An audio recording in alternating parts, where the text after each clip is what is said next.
Students, welcome to Neha Economic Classes, Microeconomics, Class 11, Chapter 2, Consumer Behavior. This is the new chapter of Microeconomics. This is the second chapter of Consumer Behavior, and this is the sixth video of this Microeconomics.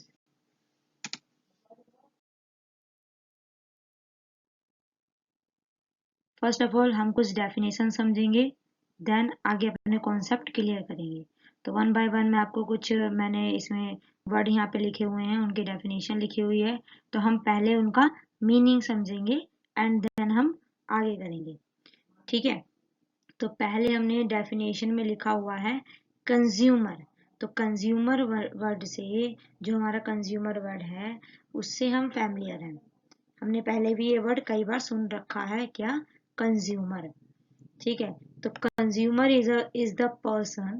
Consumer वो व्यक्ति होता है, वो ही या सी, मतलब gents या ladies, कुछ कोई भी हो सकता है, गर्ल या बॉय हो सकता है। तो consumer is the person who purchase goods and services. जो क्या करता है? गुड्स एंड सर्विसेज परचेज करता है, मीन्स खरीदता है। For personal satisfaction of want, अपने पर्सनल सेटिस्फैक्शन ऑफ वांट्स को सेटिस्फाई करने के लिए वो गुड्स एंड सर्विसेज खरीदता है। एग्जाम्पल के तौर पे कहा जाए, जैसे कि एक बच्चा है, चिल्ड्रन है, वो परचेज आइसक्रीम, वो एक आइसक्रीम परचेज करता है, किस लिए? पर्सनल सेटिस्फैक्शन के लिए। ठीक है, तो वो क्या कहलाया जाएगा? वो कंज्यूमर कहलाया जाएगा। क्यों? वो पर्सनल सेटिस्फैक्शन के लिए जो भी चीज खरीदेगा या कोई भी सर्विसेज लेगा, तो हम उसे क्या कहेंगे? हम उसे कंज्यूमर कहेंगे। ठीक है, तो चलिए, कंज्यूमर वर्ड से तो हम पहले ही हम उसके बारे में जानते थे। अब सेकंड हम चलते हैं consumer behaviour. Consumer behaviour, the way in which consumer choose how to spend their limited income. ठीक है, किसी भी कंज्यूमर का बिहेवियर, द वे मतलब वो तरीका, इन विच जिसके अंदर, कंज्यूमर चूज, इसमें कंज्यूमर क्या करता है? चुनता है। हाउ टू स्पेंड, कि कैसे वो अपनी लिमिटेड इनकम को खर्च करेगा, तो वो क्या कहलाता है? उसका कंज्यूमर बिहेवियर कहलाता है। इसमें ये जानना है कि कंज्यूमर अपनी इनकम को किस तरीके से खर्च करना चाहता है, वो तरीका कंज्यूमर बिहेवियर कहलाता है। तो सब अलग अलग डिफरेंट डिफरेंट होते हैं। कुछ पर्सन होते हैं जो अपनी फुल इनकम क्या कर देते हैं? स्पेंड कर देते हैं। कुछ हाफ इनकम सेव कर लेते हैं और हाफ स्पेंड करते हैं, और कुछ पूरी की पूरी तो कोई सेव कर ही नहीं सकता। ठीक है, तो इस तरीके से कंज्यूमर का बिहेवियर होता है। तो सबका बिहेवियर डिफरेंट होता है। ठीक है, तो कंज्यूमर बिहेवियर का मतलब हम समझ गए। अब हम चलते हैं थर्ड, जो कि है यूटिलिटी। तो यूटिलिटी का मतलब क्या होता है? Utility is the wants satisfying power of the commodity. Utility का मतलब कि हम कितना सेटिस्फाई हो रहे हैं किसी कमोडिटी से, तो वो कहलाता है यूटिलिटी। तो utility is the want satisfying power of the commodity. तो कमोडिटी से कितना हम सेटिस्फाई कहला होते हैं, तो उस वर्ड को यूटिलिटी बोलते हैं। यूटिलिटी का मतलब, जैसे कि आपके कुछ भी क्वेश्चन से रिलेटेड आ जाएगा, तो उसमें यूटिलिटी वर्ड का यूज होगा, तो आप समझ जाएंगे उसका मतलब क्या होता है, कि satisfying power of the commodity. ठीक है, अब हम नेक्स्ट पढ़ेंगे यूटिल के बारे में। ठीक है, यूटिल के बारे में पढ़ेंगे, उसका मतलब पढ़ते हैं। Measurement of units of the utility. ठीक है, मेजरमेंट करना यूनिट्स ऑफ यूटिलिटी का, कि हमें कितना हम सेटिस्फाई हुए हैं, वो क्या कहलाता है? यूटिल कहलाता है। कि हम किसी भी कमोडिटी से कितना सेटिस्फाई हुए हैं, उसको मेजरमेंट करना किसी यूनिट में, तो वो कहलाता है क्या? यूटिल। देखिए एग्जांपल भी लेते हैं हम एक। तो एग्जांपल लिया हमने, अ कंज्यूमर गेट्स 10 यूटिल्स, मतलब कंज्यूमर को 10 यूटिल्स हुआ है, मतलब कि 10 यूटिल्स का सेटिस्फेक्शन हुआ है from the consumption of 1 mango. उसने एक मैंगो कंज्यूम कर लिया किसी कंज्यूमर ने, तो उसे 10 यूटिल्स का सेटिस्फेक्शन मिला है। तो उसने 10 में से मेजर कर लिया कि उसे 10 यूटिल्स का सेटिस्फेक्शन मिला है। ठीक है, तो हम उसे बोलेंगे यूटिल्स। ठीक है, तो किसी भी चीज का कंजप्शन हमने क्या करना है? मेजरमेंट करना है किसी यूनिट में, कि हमें 10 यूनिट क्या मिला है? सेटिस्फेक्शन मिला है आफ्टर कंज्यूमिंग ऑफ 1 मैंगो। ठीक है, तो हम उसे क्या कहेंगे? हम उसे यूटिल बोलेंगे, यूटिल। ठीक है, चलिए अब नेक्स्ट पे हम करते हैं। चलिए, अब हम फिफ्थ डेफिनेशन को क्लियर करते हैं। चलिए, तो हमारी फिफ्थ डेफिनेशन क्या है? Total utility. क्या है? Total utility. And sixth marginal utility. तो इन दोनों ही डेफिनेशन को मैं इस टेबल के थ्रू आपको समझाऊंगी। ठीक है, तो चलिए पहले हम पढ़ते हैं टोटल यूटिलिटी के बारे में। तो total utility refers to the entire amount of satisfaction obtained from consuming various quantity of a commodity। ठीक है, तो इसमें क्या होता है?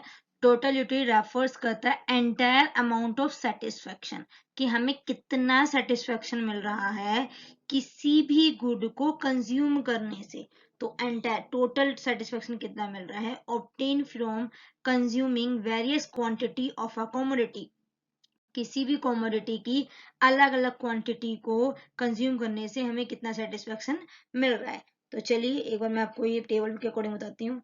देखिए, जब आपका यूनिट ऑफ पेप्सी 0 है तो आपको टोटल यूटिलिटी कितनी मिल रही है? 10। जब आपका यूनिट, अगर आप एक पेप्सी कंज्यूम करते हो तो आपको टोटल यूटिलिटी कितनी मिल रही है? 10। अगर आप 2 यूनिट कंज्यूम करते हो तो आपको टोटल यूटिलिटी कितनी मिल रही है? 18।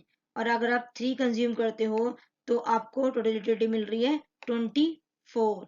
ठीक है, इसी तरीके से जब आप 4 कंज्यूम करते हैं तो आपको टोटल यूटिलिटी मिल रही है 28। और 5 कंज्यूम करते हो तो सेम यूटिलिटी मिल रही है 28 ही। और जब आप 6 कंज्यूम करने लगते हो तो आपको मिल रही है 26। तो आप सोच रहे होंगे अभी तो ये इंक्रीज होता जा रहा था, यहाँ तक 28 तक इंक्रीज हुआ, फिर ये कांस्टेंट हो गया, देन ये डिक्रीज हो गया। ऐसा क्यों हुआ? ऐसा क्यों हुआ? क्योंकि कंज्यूमिंग की बात करी जा रही है। तो जितना ज्यादा हम किसी यूनिट्स को कंज्यूम करते हैं तो इसका मतलब नहीं हमें ज्यादा सेटिस्फेक्शन मिलता चला जाएगा, नहीं। कंज्यूमिंग की बात हो रही है। अगर आप हंग्री हो तो आपको पहली रोटी दी जाएगी तो आपको ज्यादा सेटिस्फेक्शन मिलेगा, सेकेंडली आपको थोड़ा कम मिलेगा, उससे बाद आपको थोड़ा कम मिलेगा। ठीक है, तो एक ऐसा लेवल आ जाएगा कि फिर आपको कोई सेटिस्फेक्शन मिलेगा ही नहीं, क्योंकि आपका पेट भर चुका होगा। और एक ऐसा आ जाएगा कि नेगेटिव हो जाएगा, जब आपका ओवरऑल हो सकता है खाना तब। तो उस तरीके से ही यहाँ पे टोटल यूटिलिटी के बारे में बता रहे हैं। तो इसीलिए यहाँ पर जो 28 है स्टेबल हो गया, कांस्टेंट हो गया, कि आपको अब सेटिस्फेक्शन नहीं मिल रहा, और फिर उसके बाद नेगेटिव हो गया अगर आप फिर भी कंज्यूम करते हैं तो। ठीक है, तो वही कहलाएगी टोटल यूटिलिटी। तो टोटल यूटिलिटी के हमने यहाँ पे एक फॉर्मूला भी लिखा है कि टी यू मतलब टोटल यूटिलिटी किसके इक्वल होती है? Marginal 1, marginal utility 1, marginal utility 2, marginal utility 3, और ऐसे ही सो ऑन जितनी भी होगी आपकी, उन सबको अगर हम एड अप कर दें। मार्जिनल का मतलब डिफरेंस, डिफरेंस कितना डिफरेंस हुआ है, मतलब कि कितना इंक्रीज या डिक्रीज हुई है यूटिलिटी पावर। ठीक है, तो वो हो जाएगी मार्जिनल यूटिलिटी। देखिए, जैसे कि यहाँ पर आपका 0 से 10 हुआ, टोटल यूटिलिटी आपकी 0 से 10 हो गई, तो आपके बीच का डिफरेंस कितना आ गया? 10 आया, क्योंकि 10 में से 0 माइनस करेंगे देन ये 10 आ जाएगा। ठीक है, इसी तरीके से जब आपका 10 से 18 हो गया तो इसके बीच का डिफरेंस कितना आया? इसके बीच का डिफरेंस आया 8। ठीक है, 24 से मतलब 18 से 24 हो गया तो कितने का डिफरेंस आया? 6 का डिफरेंस आया। यहाँ फिर 24 से 28 आया तो कितने का डिफरेंस आया? 4 का डिफरेंस आया। और उसके बाद 28 से 28 ही रहा तो 0, और 28 से 26 हो गया तो -2। इस तरीके से ये हमारी मार्जिनल यूटिलिटी है। तो इन सबको जब हम एड अप करेंगे तो हमें क्या मिलेगा? तो हमें मिलेगा 26 जो कि इसकी क्या कहलाएगी? टोटल यूटिलिटी कहलाएगी। देखिए, आप यहाँ पे देख सकते हैं कि टोटल यूटिलिटी का सम भी कितना आ रहा है कि जब हमने 6 यूनिट कंज्यूम करी तो हमें टोटल यूटिलिटी 26 की मिली। तो ये दोनों ही हमारे क्या होंगे? सेम होंगे। तो इसलिए बोला गया total utility is equal to sum of the marginal utility. जितनी भी मार्जिनल यूटिलिटी दे रखी होगी सबको आप एड अप कर देंगे तो आपको टोटल यूटिलिटी मिल जाएगी। देखिए, मैं ऐड करके बता देती हूँ। 0 + 10 तो 18, 18 प्लस 0 + 10 तो 10, और 10 + 8 तो 18, 18 + 6 तो 24, 24 + 4 तो 28, 28 + 0 तो 28, 28 - 2 तो 26। तो यही आया। ठीक है, डेफिनेशन पढ़ते हैं। तो marginal utility is the change in total utility. Marginal utility, जैसे कि मैंने कहा कि मार्जिनल यूटिलिटी कैसे निकलती है, डिफरेंस निकलता है टोटल यूटिलिटी के बीच में। ठीक है, जैसे कि यहाँ पे दिखाया है 0 से 10, तो इनके बीच में कितने का डिफरेंस आया है, इनके बीच में 10 नंबर का डिफरेंस आया है। अगर इसके नेक्स्ट वाले में देखें कि 10 से 18 हो गया तो कितने का डिफरेंस आया है, 8 का डिफरेंस आया है। इस तरीके से तो ये मार्जिन कहलाता है, मार्जिन ऑफ यूटिलिटी। ठीक है, margin of utility which result, इसका रिजल्ट क्या होता है, from consuming one more units of a particular commodity, कि हमने जब हम एक एक्स्ट्रा मतलब कि हम कॉमोडिटी लेते हैं, जैसे कि यहाँ पे पहले हम क्या कर रहे थे, हम यहाँ पर 1 यूनिट ले रहे थे तो हमें 10 यूटिलिटी मिल रही थी, जब हम 2 यूनिट लेने लगे तो हमें 18 यूटिलिटी मिलने लगी। ठीक है, तो इसी तरीके से तो हम क्या करते हैं, सेकंड जब हम 2 यूटिलिटी ली उसमें से हम 1 यूटिलिटी वाले को माइनस कर देंगे तो हमें पता चल जाएगा कि मार्जिनल यूटिलिटी हमने कितनी ली है। 2 यूनिट पे हमने जो टोटल यूटिलिटी थी वो हमें कितनी मिल रही थी, वो हमें मिल रही थी कितनी, 18। वो कितनी मिल रही थी, 18। और जब हम 1 यूनिट कंज्यूम कर रहे थे तो हमें यूटिलिटी कितनी मिल रही थी, जब हमें मिल रही थी 10 यूटिलिटी। ठीक है, तो यहाँ पर जो हमारा मार्जिनल यूटिलिटी रहेगा वो कितना रहेगा, 8 रहेगा। 8 जैसे कि यहाँ पे दिखाया भी गया है। ठीक है, तो 8 रहेगा, तो वही चीज बोल रहा है मार्जिनल यूटिलिटी। तो इसमें यही फॉर्मूला है इसका, TUN माइनस TUN माइनस में 1। ठीक है, वो हम जो है नीचे वाले को, जैसे कि 2 की बात करें, अगर हम यहाँ पर अगर हम n की वैल्यू 2 रखें तो इसका मतलब टोटल यूटिलिटी 2 में से हम माइनस करेंगे टोटल यूटिलिटी 1 वाला।